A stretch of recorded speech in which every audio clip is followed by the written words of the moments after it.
सर्दियों में गुड़हल के पौधे पर किस तरीके से फ्लावरिंग ले सकते हैं और अपने पौधे का रख रखाव किस तरीके से करें, आज के वीडियो में आपको कुछ ज़रूरी टिप्स मालूम होगा जिससे कि आप अपने गुड़हल के पौधे की देखरेख अच्छे से कर पाएंगे सर्दियों में। कई लोगों की क्वेरी है कि गुड़हल के पौधे की पत्तियां पीली भी हो रही हैं, कलियां भी नहीं बन रही हैं और कलियां मुरझाकर गिर रही हैं। तो सबसे पहले एक चीज़ का ध्यान रखें कि गुड़हल के पौधे को पूरे दिन के सनलाइट की ज़रूरत होती है। कई बार पौधा बहुत ज़्यादा छाया में रहने की वजह से यदि शेड में रहता है तो पौधे में मिलीबग्स का भी अटैक हो जाता है हमेशा गीलेपन से, और पौधे की जो कलियां हैं वो भी गिरने लगती हैं। तो पहली चीज़ ये है कि कम से कम 5 से 6 घंटे की सनलाइट बहुत ही ज़रूरी है आपके गुड़हल के लिए। दूसरी चीज़ ये है कि यदि आपके पौधे पर मिलीबग्स का अटैक है और हमेशा ही मिलीबग्स आपके पौधे पर अटैक करते हैं तो आप देखिए कि कहीं आपके पौधे की मिट्टी हमेशा मॉइस्ट तो नहीं रहती है। यदि मिट्टी हमेशा गीली या मॉइस्चर लिए हुए होती है तो मिलीबग की प्रॉब्लम कभी भी ख़त्म नहीं होती और इस वजह से भी पत्ते पीले होते हैं और कलियां मुरझाकर गिरने लगती हैं। गुड़हल के पौधे पर कई लोग पूछ रहे थे कि क्या ट्रिमिंग कर सकते हैं अभी या कटिंग कर सकते हैं। देखिए, कटिंग के लिए तो ये उचित समय नहीं है। यदि कटिंग करके पौधे को शेप देना चाहते हैं तो उसके लिए या तो आप रेनी सीज़न में ये काम कर लें या फिर फ़ैब में कर सकते हैं, क्योंकि फरवरी के बाद गुड़हल में नई जो शूट्स होती हैं बहुत ज़्यादा आती हैं, तो उस समय आप कटिंग करके शेप दे सकते हैं। लेकिन जो सॉफ्ट ट्रिमिंग है इस चीज़ को अपने पौधे में आप कभी भी कर सकते हैं। सॉफ्ट ट्रिमिंग का मतलब होता है थोड़ा थोड़ा ट्रिम करना, कट करना, ऊपर से 1 इंच 2 इंच। ये साल में किसी भी समय किया जा सकता है, इसके लिए कोई हार्ड एंड फास्ट रूल नहीं है।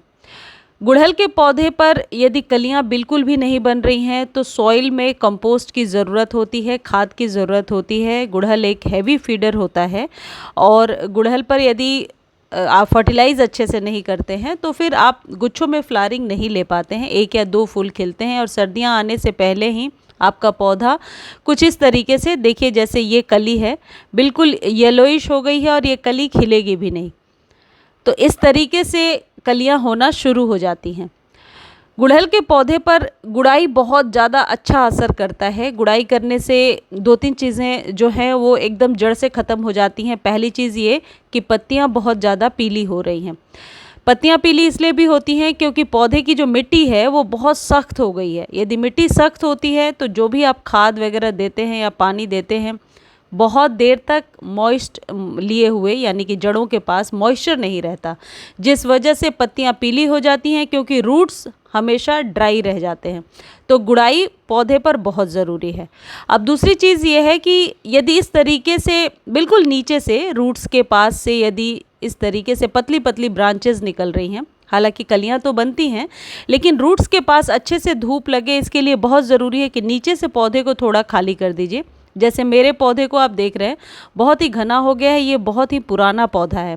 आपके किसी पौधे में ऐसा हो रहा है या ज़मीन में आपने पौधा लगा रखा है तो आप जड़ों के पास से सर्दियों में खास करके थोड़ी थोड़ी कटिंग कर दीजिए। कटिंग करने से कोई टेंशन वाली बात नहीं है, यदि आप कट कर देंगे तो वहाँ से नई ब्रांच बहुत ही जल्दी आ जाती है। खाद देना नवंबर में इसलिए भी ज़रूरी है कि पौधा जब डोरमेंट होता है तो वो रूट्स को स्ट्रॉन्ग करता है या फिर उसकी स्टेम मोटी होती है। ऐसा नहीं है कि पौधे में प्रोसेस नहीं होता, सिर्फ फ्लावरिंग की संख्या कम हो जाती है। लेकिन यदि अच्छी भुरभुरी मिट्टी और वेल ड्रेन सॉइल है तो फिर आप देखेंगे कि बहुत अच्छे से फ्लावरिंग हो रही है। जैसे मेरे पौधे में सभी गुड़हल के फूल बहुत ही अच्छे से अभी खिल रहे हैं। अब आपको चाहिए DAP। DAP क्या होता है और किस तरीके से आपके पौधे पर काम करता है, इस पर कंप्लीट वीडियो ऑलरेडी चैनल पर डाल दिया है मैंने, आप जाकर के देख सकते हैं। DAP पौधे को स्वस्थ बनाने और जड़ों के विस्तार में मदद करता है। तो जो पौधे डोरमेंट होने वाले हैं सर्दियों में उनको कम से कम 3-3 महीने पर आप ये DAP ज़रूर दे दिया करें। DAP का कोई साइड इफ़ेक्ट नहीं है। DAP की मात्रा यदि ज़्यादा भी आप दे देते हैं तो उससे कोई आपके पौधे को नुकसान नहीं होगा, खासकर गुड़हल के लिए मैं बता रही हूँ। यदि गुड़हल की नई आपके पास पौध लेकर आ रहे हैं और या फिर आपने पहले से लगा रखा है, दोनों पर ये काम करेगा। और यदि न्यू लेकर के आ रहे हैं तो आप कम से कम 50% जो आप गार्डन सॉइल ले रहे हैं उसमें 30% कंपोस्ट और 20% सैंड मिला लीजिए। इससे एक अच्छी वेल ड्रेन सॉइल तैयार हो जाएगी। गुड़हल की हाइब्रिड वैरायटी अभी नर्सरी पर बहुत अच्छे से मिल रही है, तो उसको आप हमेशा 5 से 8 इंच के बीच के कंटेनर में लगाएं, लेकिन देसी वैरायटी को आप बड़े कंटेनर में यानी 8 से लेकर 15 इंच के बीच के कंटेनर में लगाएं। वाटरिंग गुड़हल को डेली करना होता है। जैसे मेरे पौधे की मिट्टी देखिए बहुत ड्राई हो रही है, तो ज़्यादा ड्राई मिट्टी में भी पौधों के जो पत्ते हैं वो पीले होते हैं। पौधों के जब पत्ते पीले होने लगते हैं तो उसका कोई एक कारण नहीं होता है, लेकिन सबसे मुख्य कारण ये है कि मिट्टी में किसी न किसी चीज़ की कमी है, न्यूट्रिशन की कमी है। तो पानी चेक कर लीजिए, गुड़ाई चेक कर लीजिए, धूप में है उसके बावजूद भी पत्तियां पीली हो रही हैं तो खाद ज़रूर डालिए। एप्सम सॉल्ट 1 चम्मच आप पानी में डालिए, 1 लीटर पानी में, और अच्छे से अपने पौधे को स्प्रे कर दीजिए। वीक में एक बार ऐसा कीजिए, जो येलो लीफ वाली प्रॉब्लम है वो सॉल्व हो जाएगी और आप देखेंगे कलियां भी बहुत सारी बनने लगी हैं। अब ये जो डीएपी है ये पौधे के विस्तार में आपको मदद करेगा, यानी डीएपी इतना कारगर आप कह सकते हैं खाद है कि पौधे की लंबाई बढ़ाने में और पौधे के जड़ों का विकास करने में, ज़्यादा फ्लावरिंग लेने में, हर तरीके से ये हेल्प करता है। देखिए ये डीएपी है। अब यदि नया पौधा है तो आप कम से कम 5 से 6 दाने डीएपी के डालेंगे और वो पौधा अच्छे कंडीशन में है, हाइब्रिड है, अभी फ्लावरिंग कर रहा है, तो आप इसे महीने भर के बाद रिपीट कर दीजिए। लेकिन मेरा पौधा देखिए ये कम से कम 5-6 साल पुराना पौधा है और इसकी स्टेम देखिए कितनी मोटी हो गई है। जो लोग बहुत पहले से मेरे साथ जुड़े होंगे उन्होंने देखा होगा कि यही सेम गुड़हल का पौधा बहुत सालों से है मेरे पास। तो इसमें मैं थोड़ा ज़्यादा दूंगी। ये दिखाने का मकसद ये है कि यदि ज़मीन में आपने लगा रखा है जो पुराना हो चुका है पौधा, या आपके पास भी बहुत ही 5-6 साल पुराना पौधा है, तो डीएपी की मात्रा बढ़ाकर देनी होगी।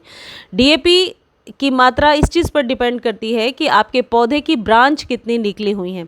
ब्रांचेस ज़्यादा हैं, कलियाँ ज़्यादा निकलती हैं, तो जाहिर है डीएपी आपको 1 चम्मच के करीब देना होगा, 5 दानों से तो नहीं होगा। और फिर इसे आप कम से कम 45 डेज़ पर आप इसे रिपीट करेंगे। मैं 15 से 20 दाने डीएपी के डालती हूँ। देने के पहले पौधे की गुड़ाई कर दीजिए और फिर ये खाद डाल दीजिए। डालने के बाद आप ऊपर से वाटरिंग कर दीजिए। ये बहुत जल्दी मिट्टी में डिज़ोल्व हो जाता है और बहुत ही अच्छा काम करता है। यदि डीएपी को लिक्विड बनाकर देना चाहते हैं तो थोड़ा मुश्किल हो जाता है, क्योंकि फिर कम से कम आपको 2 से 3 दिन वेट करना होता है, क्योंकि पानी में तो ये जल्दी नहीं घुलता लेकिन मिट्टी में बहुत आसानी से घुलता है। इसका इस्तेमाल गाँव में किया जाता है, खेत में किया जाता है। किसान भाई भी डीएपी का सबसे ज़्यादा इस्तेमाल करते हैं और डीएपी बहुत ही सस्ता खाद होता है, कोई कॉस्टली नहीं है। आप नर्सरी से जा कर के ले सकते हैं, बहुत आसानी से आपके किसी भी लोकल नर्सरी पे ये मिल जाएगा।